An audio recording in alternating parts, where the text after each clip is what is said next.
The last time we talked about decision fatigue and how to cut down on the decision fatigue you might feel. This time we're going to talk about gratitude and considering your successes. It has been shown that gratitude and focusing on your gratitude can boost your immune system, especially in times when maybe you're feeling burned out or times when there's a lot of stress in your life.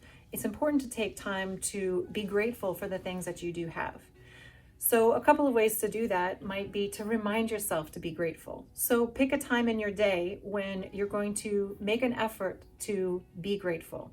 Maybe say, when I'm brushing my teeth, I will use that time to be grateful. Or while I'm getting dressed or undressed for work, or changing my clothes when I come home, that's the time. Or maybe, as I sit around the table with my family for dinner, we'll talk about what we're grateful for at that time. Now, this can be small things. I'm grateful to have my friends and family. I'm grateful for being healthy right now. Could be, I'm grateful for this cup of coffee. I'm grateful that I remembered to be grateful after I've forgotten it. Or I'm grateful that I completed at least one thing on my to-do list today.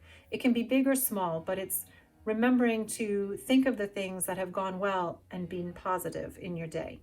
Going along with that is considering what you've done that's been successful.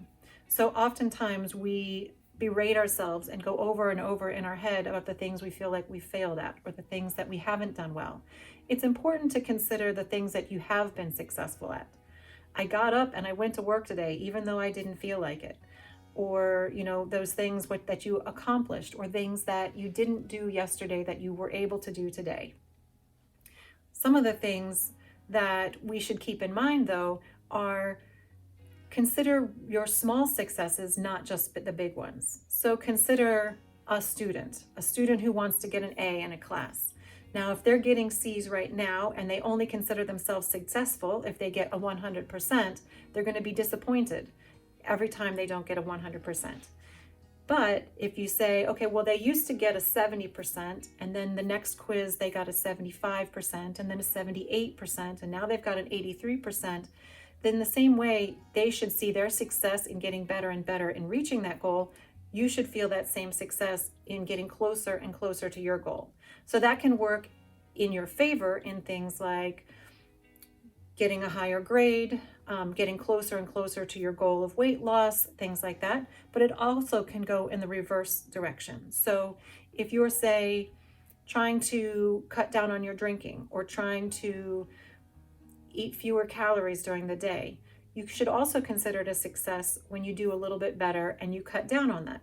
Say if you have 3 glasses of wine at night after work and you cut down to only 2 glasses of wine, you should consider that a success. Now, maybe that's not your entire goal, but give yourself credit for cutting down and getting closer to your goal than you were before.